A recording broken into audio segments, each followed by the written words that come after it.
Marcus Freeman is ranked at number 6 in one expert's top coaches list. Is it too high, too low, or just right? Plus, USC continues to take shots at Notre Dame on social media, but it feels like they're overcompensating for something else. And finally, Notre Dame men's basketball season ends in embarrassing fashion. What went wrong for Micah Shrewsberry and the boys this season? That's all coming right up.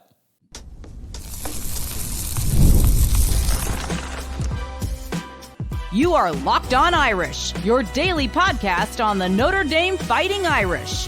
Part of the Locked On Podcast Network, your team every day. Hey, what's going on? And welcome in to Locked On Irish, your daily Notre Dame podcast. I'm your host, Tyler Wojciak. I graduated from Notre Dame in 2010, and now I'm a producer at Fox Sports.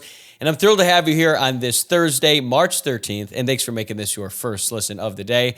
Today's episode is brought to you by TurboTax. Ready for stress-free taxes and the most money back guaranteed? Head over to TurboTax.com today and get matched with your expert. Also wanted to remind you to please subscribe on YouTube or wherever you are listening to the podcast. And now let's dive into today's topics because we have a bunch to get to and it's kind of all over the place. So Bruce Feldman of The Athletic, who is one of the most respected college football writers in the entire industry, certainly one of my favorites. He just released his annual top 25 college football coach rankings, and he has Marcus Freeman at number 6. And today, I'll break down why I think that's a pretty fair assessment and what it says about Notre Dame's trajectory under Freeman. Then we have to talk about USC's strange obsession with Notre Dame ever since they hired Chad Bowden as their general manager and won a couple of recruiting battles.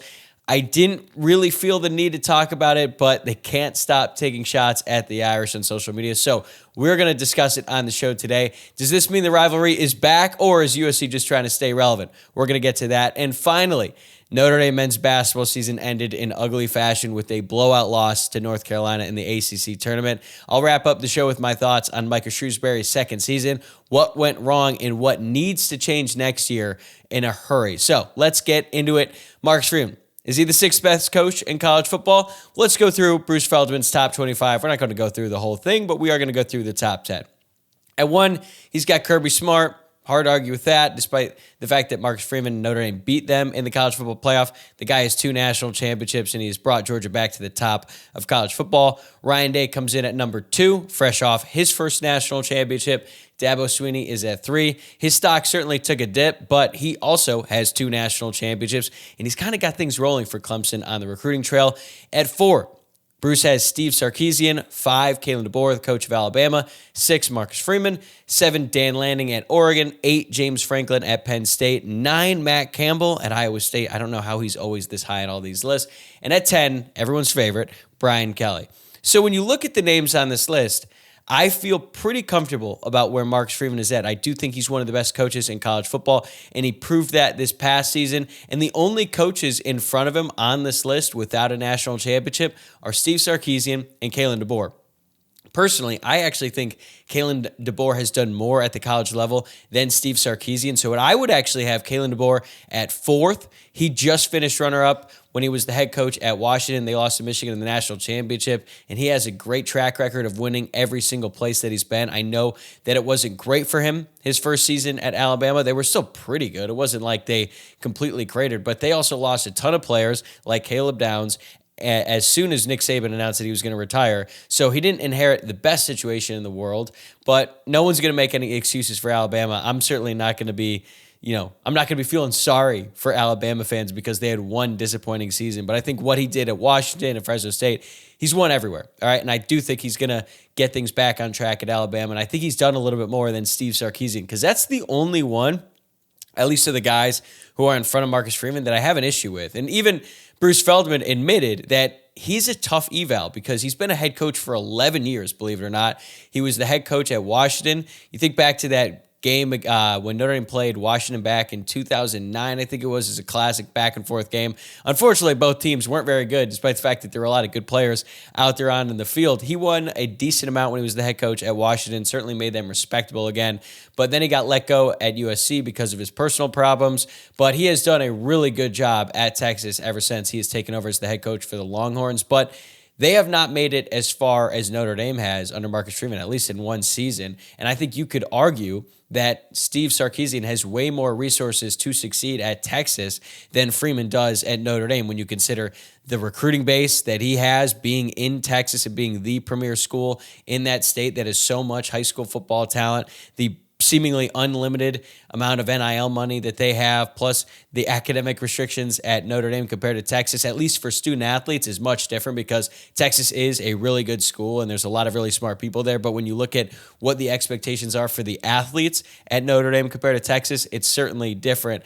I just think that Sark gets a boost because of how bad Texas was before he got there, and the seemingly endless cycle of coaches that would come through where it felt like they were going to be the guy. Like everyone thought Tom Herman was going to save the program, and it just wasn't working out for them. And now he has gotten things back on track for that program, and they have been really good the past couple seasons, but they have not made it to the national championship like Marcus Freeman has, especially in an expanded playoff where they had to beat Georgia and Penn State just to get there. But Marcus Freeman didn't really inherit a bad situation. I know people have their gripes about Brian Kelly. It certainly wasn't perfect, but Notre Dame went 11-1 in the season before Marcus Freeman became the head coach. Still, I think what Freeman did this past season is better than anything Sark has done in his career as a head coach. So even though Marcus Freeman has only been head coach for 3 years and Sark has done it for 11 years, like Freeman has already gone further than him, and he had a tougher road to get through. He had to win more games. So I think that should matter. So I actually think Kalen DeBoer should be 4th. Marcus Freeman should be 5th, and then Steve Sarkisian right behind him at 6th. But overall, I mean, if you're Notre Dame, you're not going to be complaining that Marcus Freeman in his 3rd season is already being listed among the top coaches in all of college football. So I think this ranking suggests that a lot of people are bought in the trajectory of the Notre Dame football program under Marcus Freeman because he's only been a head coach for 3 years. It seems like he's been around for an eternity, but that hasn't been the case. He still has so much more room to grow and develop, and he's going to continue to do that for as long as he's a head coach, and I imagine he's going to be a head coach for a really long time. The one thing that I would say, like the counter argument to this, is that he really only had one good season. Notre Dame was not very good in 2022. They finished 8-4. Now, they did lose their starting quarterback in the second week of the season, but they were already going to lose to Marshall in the home opener. That was an ugly loss. But this is a bet on the future and that he can build off the momentum from last season because Notre Dame's success feels sustainable. They dealt with a ton of injuries last season, so it wasn't like they got all this luck bounced their way, even though that became the narrative there at the end, which didn't make any sense at all. But Notre Dame, despite dealing with all those injuries, continued to win, and that shows that he had overhauled the talent on the roster because Notre Dame was an extremely deep team, and they were able to handle those blows where in years past they weren't able to do it. It wasn't a situation where you lose Julian Love in the college football playoff game, and that's it. Notre Dame lost guys in the college football playoff, like Riley Mills, and they didn't blink, and I think that's a testament to what Marcus Freeman has done to the roster, but it's not just the roster. He's hired a great staff. Sure, there were some misses along the way, like when he hired Jared Parker, but that situation, as you know, was very complicated at the time. I think Chancey Stuckey was not a good hire. Harry Hiestand wasn't a perfect fit, but overall, you look at his track record, it's been great, which is pretty rare for a coach who is as young as he is, and he continues to make great hires, and guys want to work with him. Like the fact that Jaywan Sider, who's the running backs coach for Penn State for the past 7 years, has one of the best running back duos in the entire country, arguably the best, works for James Franklin, who's listed at number 8 on this list. The fact that he decided to leave that program to join Notre Dame shows you the type of respect that Marcus Freeman has among coaches in college football. You hear about what Al Golden had to say about Marcus Freeman when he won the Broyles Award, when he was giving his speech. Like that shows you the level of respect that he has from these other coaches, and he outcoached Kirby Smart and James Franklin in the college football playoff. So I think that Marcus Freeman has a ton of things going for him. His track record against other really good teams is extremely impressive. They went 7-1 last season against top 25 opponents. They won 5 of those games by double digits. He is 14-5 against ranked teams in his career. So there's a lot of great things that Marcus Freeman has going for him right now. He still has room to grow, though. Recruiting has to improve. Even though it has certainly improved since he became the head coach, it needs to get better, and I think it will get better, but they need to improve specifically in this class of 2026, and they have to eliminate the bad losses that seem to happen every year. Like, it's great that they were able to build off of that loss to Northern Illinois, but that loss can't happen, and you can't lay a dud against Louisville the year before, and you certainly can't lose to Marshall and Stanford in the year before that. So he cleans that up. If he continues to grow and develop like he has been, we're going to be talking about Marcus Freeman as a top 3 coach in the very near future, not top 6. All right, while Freeman is getting respect nationally, USC just can't stop talking about Notre Dame after hiring Chad Bowden. So what's the deal there? Today's episode is brought to you by Monarch Money. Ever check your bank account and wonder, where did all my money go? Between dining out, online shopping, and entertainment, it's so easy to lose track. That's where Monarch Money comes in, your personal CFO, giving you full visibility and control over your finances. Monarch Money isn't just a budgeting app. It's a complete financial command center. You can track all your accounts, investments, and spending in one place so you stop just managing your money and start building wealth. When I started using Monarch, I realized how much I was spending on food delivery. Now I budget smarter and save more. And instead of juggling multiple apps, you can use Monarch to check your finances, track spending, and even plan long-term goals. Managing money with your partner is smoother than ever. You can track shared and personal accounts, set goals, and stay on the same page without the stress. Take control of your finances with Monarch Money. Use code LOCKEDONCollege at monarchmoney.com for 50% off your first year. That's monarchmoney.com, code LOCKEDONCollege for half off your first year. Today's episode is also brought to you by Factor. Looking to optimize your nutrition this year? Factor makes eating well easy with chef-prepared, dietitian-approved meals that are fresh, never frozen, and ready to heat and eat in just 2 minutes. With 40 options across 8 dietary preferences every week, you can customize your meals to fit your lifestyle, whether it's Calorie Smart, Protein Plus, or Keto. Plus, Factor even offers wholesome smoothies, breakfast, and grab-and-go snacks to keep you fueled all day long. I love how Factor takes the stress out of meal planning. I recently tried their Protein Plus meals, and they were packed with flavor and kept me full throughout the day. The convenience is unbeatable. No prep, no mess, just great food in minutes. Let's eat smart with Factor. Get started at factormeals.com/LockedOnCollege50 off and use code LockedOnCollege50 off to get 50% off your first box plus free shipping. That's code LockedOnCollege50 off at factormeals.com/LockedOnCollege50 off to get 50% off plus free shipping on your first box. So if you're a person who doesn't spend a ton of time online looking at social media, first off, let me just say I'm jealous of you. You probably live a happier, more fulfilled life than a lot of us who are chronically online. But if you've been online lately and you follow some Notre Dame accounts, I'm sure that you saw a video posted by the official USC football account. Basically, it's just a video of former USC wide receiver Mike Williams talking about how if you come to USC and play wide receiver, your name will become legacy. And if you go anywhere else, you're just another name. On its surface, it doesn't seem like that big of a deal, right? But when you really watch the video, you'll notice that all of what's called B-roll, which is just video highlights that goes over a voiceover, it's, pretty standard in the industry. All of the B-roll in this video, it shows USC wide receivers making plays on Notre Dame players. And it's pretty funny because all of the footage is old. It's from a long time ago. As our guy Greg Feldman pointed out, every single video is in standard definition, which shows you that, USC hasn't had a ton of recent success against Notre Dame. And I think this all goes back to the moment that Chad Bowden, when he left Notre Dame to become the general manager at USC. Ever since that happened, there have been a lot of shots at Notre Dame from their direction. And it's heated up online. And you know what? It honestly makes sense given Chad's personality. We've all seen it.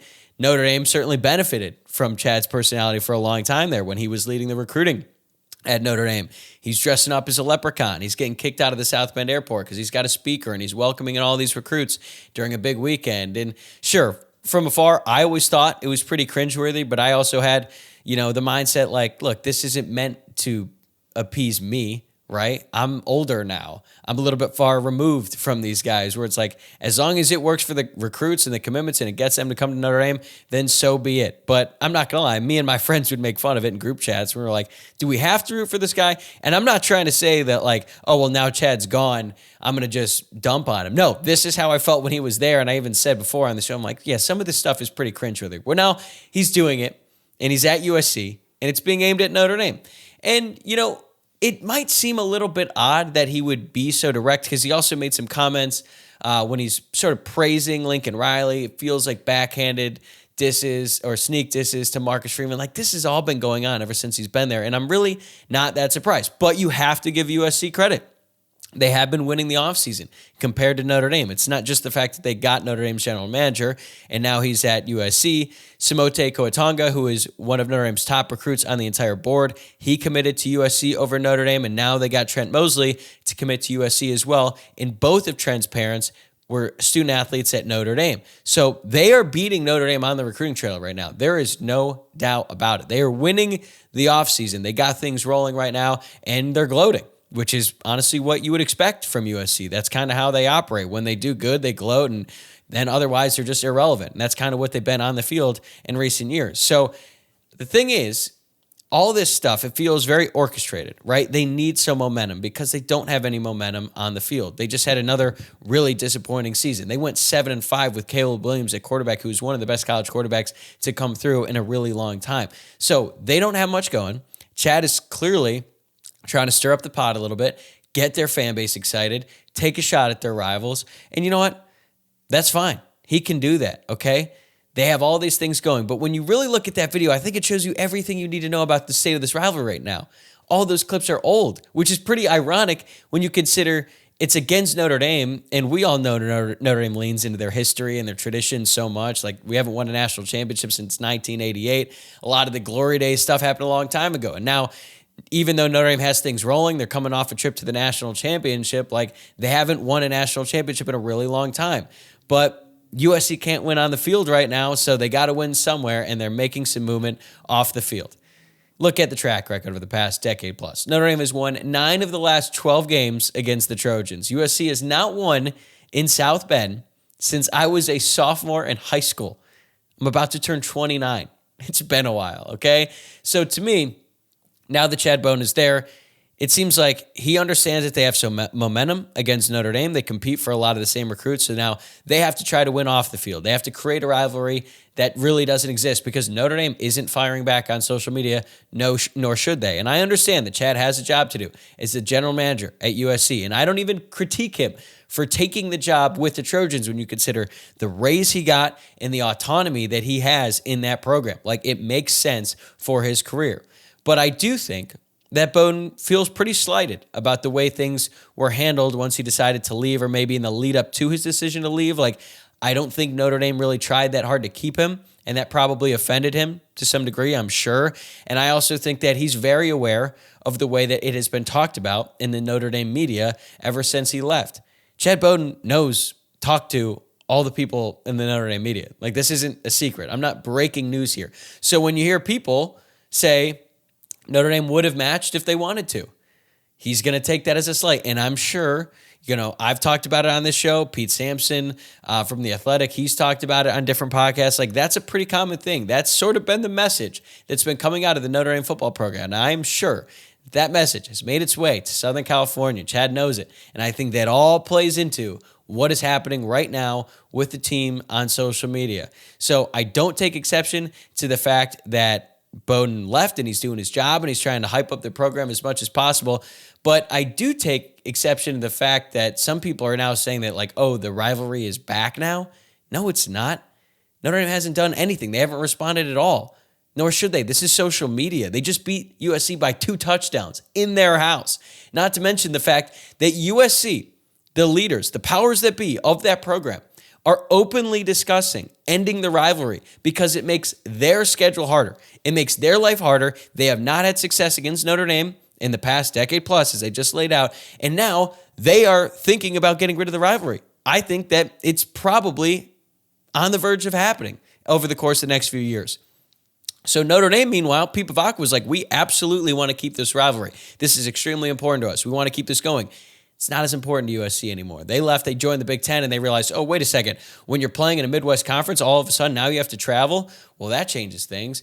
They did a money grab, and sure, it was probably the smart move financially for them, but now they're trying to duck out of this rivalry with Notre Dame. So while they make all these grand gestures on social media, you've got the AD talking to the reporter who covers USC from The Athletic saying, yeah, like, we'd like to keep it, but now we have to look at our schedule, and we don't know if it fits. Lincoln Riley has made similar comments as well about, is that game even really necessary for them anymore? So look, you could talk all big and bad on social media while quietly working behind the scenes to end the game. Like, that's wildly hypocritical to me. And it reminds me of the Dan Lanning speech that he gave his team before they faced Colorado in the first year under Deion Sanders when Colorado, they were 3-0 to start the season. They were the biggest story in the sport. They were talking all kinds of crap. And then Oregon just absolutely demolished them. They were up 49-7 before half.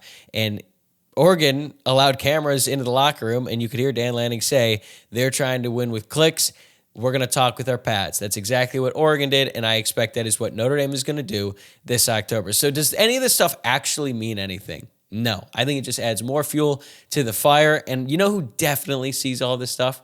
Marcus Freeman. And just think about how mad he got at James Franklin because he made some, sort of weird comments about his hairline and his age, and he felt like he was disrespecting him. And then Marcus Freeman went to the team meeting and really fired his team up, and you could tell that he was livid about what James Franklin said.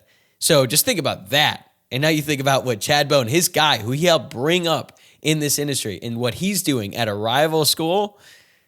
I have no doubt that Marcus Freeman is going to have this Irish team amped up and ready to go to take on the Trojans on October 18th, 2025 in Notre Dame Stadium. All right, USC might be running their mouths, but you know who isn't really talking much these days? That would be the Notre Dame men's basketball program, because their season ended with an embarrassing loss to North Carolina in the ACC Tournament. So how did it get so bad for this team? That's coming up next. Today's episode is presented by TurboTax. Taxes was dealing with piles of paperwork and frustrating forms, and then waiting and wondering and worrying if you were going to get any money back. Now, Taxes is easily uploading your forms to a TurboTax expert who's matched to your unique tax situation. An expert who's backed by the latest technology, which cross-checks millions of data points for 100% accuracy. While they work on your taxes, you get real-time updates on their progress, and you get the most money back guaranteed, all while you go about your day. No stressing, no worrying, no waiting. Now this is Taxes. Intuit TurboTax. Get an expert now on TurboTax.com. Only available with TurboTax Live full service, real-time updates only, and iOS mobile app. See guaranteed details at TurboTax.com/guarantees. I want to wrap up today's show with some quick thoughts about the Notre Dame men's basketball team. And the hope is to have Tom Noy, Notre Dame men's basketball insider, on the show here very soon to do like a post-mortem now that the season has finally come to an end. And if you didn't watch this game, honestly, lucky you. They lost by 20 points to North Carolina. They honestly probably should have lost the first-round game against Pittsburgh. Not that Pitt played particularly well in that game, but the call at the end was so weak. I'm not going to break down, the play-by-play of the final minute, but basically Notre Dame had a chance to win it. The game was tied. Marcus Burton shot it. He missed it. Tay Davis came in for the putback, missed the putback, but they called a foul, and it was an incredibly weak call. It was so bad that most Notre Dame fans I saw were even like, yeah, that was a terrible call. Tay Davis goes to the line, makes one free throw with less than a second left. Notre Dame wins and advances. And it was like the first time in my life that I've ever felt guilty of a win, where the team that I was rooting for clearly benefited from a blown call, and I actually was like, I wish that didn't happen. And I think that's because I'm just so done with this season for Notre Dame men's basketball. It was so disappointing, and it felt like, what are we really doing here? We're just delaying the inevitable, because the Notre Dame would play the very next day against North Carolina, a team who's on the bubble. Absolutely had to win that game against Notre Dame for any chance to make the NCAA tournament, and they put it on early. They came out scorching hot out of the gates. Withers was hitting everything from three, and Notre Dame just couldn't do anything in response. Marcus Burton went 3 from 11 from the field. Tay Davis went 3 of 13. That's really all you need to know, because those are the only two guys on Notre Dame's offense who could do anything. Like, I thought Alako had moments, but he just didn't really shoot the ball enough to really be a consistent scorer. So I think the way that this game ended, North Carolina just putting it to Notre Dame, it was a fitting end to an abysmal season, because this has just been a really disappointing year for Notre Dame in year 2 of the Micah Shrewsberry era. Technically, Notre Dame improved from last season. In Micah Shrewsberry's first year, they finished 13 of 20 and 7 of 13 in ACC play. This year, they finished 15 and 18, so 2 more wins, and they finished 8 and 12 in the ACC. So 1 more win in conference play. But visually, and just when you consider the vibes and how everything transpired this season, it felt like a regression, really. Even though they have a better record, it definitely felt like they're either going backwards at worst, or stuck in neutral at best, because this was not the step that most people expected them to take this season. I feel like everyone understood that it was going to take some time for Micah Shrewsberry to rebuild this team once he took over as the head coach, because he had nothing to work with. There was like basically no players on the entire roster, and it's not like Notre Dame could just go out in the transfer portal and get a bunch of good players with NIL money for the basketball team and consider all the academic restrictions and all that apply to the men's basketball program, the women's basketball program, like every athletic program at Notre Dame. Like, we talk a lot about the football team and how it's hard for them to get undergraduate transfers in.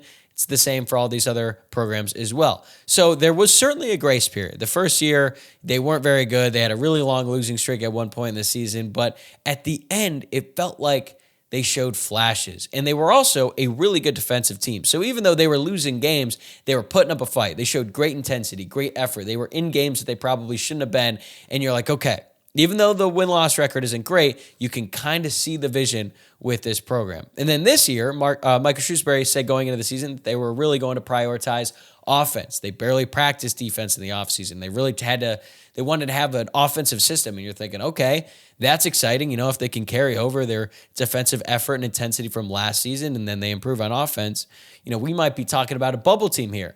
Well, instead, they got much worse on defense, and offensively, they lost 95% of the time. There were so many possessions that ended in Marcus Burton just trying to figure something out and get a tough basket, but he was getting double and triple teamed at multiple points throughout the season, so it just wasn't working. The vibes just felt off all season long. You've got Micah Shrewsberry when it finally boiled over and he had that press conference that ended in him going on this crazy rant and knocking the microphone down. And then guess how Notre Dame responded? With a lackluster effort. And you got Braden Shrewsberry, the coach's son, apologizing to former players and fans for watching the game. Like, it was just bad, and there was no high point. There was no moment in the season where you can point to and be like, all right, that could be a launching pad. Just didn't happen. The win against BC in the middle of February, thought maybe it could be a turning point, and then they lost 4 out of 5. So they just never had any momentum, whereas last year, there's a point at the end of February, getting into March, where they won 5 out of 6 games. They beat Clemson, who ended up going pretty far in the NCAA tournament last year. They were a good team, and it felt like they were building momentum. They ended up getting housed by North Carolina at the end of last year, and they lost early in the ACC tournament, but you're like, okay, they can build off that, and it just didn't happen. So now you head into the offseason with some massive questions around the direction of this program. First of all, who's coming back? Because, Notre Dame signed the 6th best recruiting class in the country, 5-star Jalen Harrelson. He's coming. Like, that's great and all, but Marcus Burton and Tay Davis will be wanted by other teams. As a matter of fact, I am sure that they have already been approached by other schools, because those two are talented players, and you put them on a team who's like pretty good, they get a lot better, especially Marcus Burton. Now, you hope that maybe the hometown ties with Burton, but considering he's from South Bend, his family there and all that, might incentivize him to stay. But listen, he's going to get offered a ton of money, and I'm not sure that Notre Dame can match that, and he can go to a much better team and have a chance at playing for an NCAA tournament and playing in some big-time college basketball games, which he has not done up to this point through no fault of him. It's just the team around him. And also, if you're trying to build a college basketball program with freshmen, you might be a decade behind, because, the days of the one and done Calipari era are pretty much gone. You got to get old and stay old in college basketball. That is the way to win. That is the way to go far in the NCAA tournament. So for Notre Dame to just kind of put all their eggs in a basket that's filled with freshmen in a critical do or die year for Micah Shrewsberry does not seem like a great plan for success. So Micah Shrewsberry needs to go out, needs to be very aggressive in the transfer portal this offseason, because he's going to lose some guys as well. They need to get some veteran players to come in and help mentor these guys, and you got to hope that this class hits. Like, you need Jalen Harrelson to be that dude, to be a lottery pick and really just figure things out, because the ACC was awful this year. They're going to be bad again next year, so there's really no excuse for them not to be better in conference play, and they just need to show that things are trending in the right direction, because there was no evidence of that this season. And I think that that's why the buy-in to this team was so low. People weren't showing up to watch this team. I'm not sure what kind of NIL resources are coming in right now. And in fairness to Micah Shrewsberry, that does hurt him, right? Like, it's a lot easier to go out and get guys when you have NIL money to do that. but they just need to show more effort. And I think that was the most disappointing thing about this season was there were so many times where they just weren't showing the effort that you would expect from this team. And offensively, it was just a really difficult watch. And look, I have been leading the Shrewsberry hype train for a while. I loved the hire. I talked about it a lot when he was first hired and I first started this show, but I am very concerned about the future. I'm certainly not saying fire him. You can't do that. And, they signed him to a 7-year deal, so they're kind of committed to him for a while. But I am certainly concerned about the direction of this program, and I hope that Shrewsberry proves me wrong and all the doubters wrong going into next season, because it really is a bummer not having Notre Dame at least even competing for a spot in the tournament at this time of year, because that was always such a fun time watching Mike Bray and the boys win in March, or at least compete in March. Like, that is so fun. I miss that, and I hope we get to see it soon. All right, that's going to do it for this episode. Thanks again for making Locked On Irish your first listen today. I'm going to be back right here tomorrow morning, another Top 5 Friday, so make sure you tune into that. Also, make sure that you are subscribed to the show on YouTube or wherever you are listening to the podcast. And remember to like the video below if you're watching on YouTube, or rate the podcast 5 stars, leave a review, and I'll see you on Friday.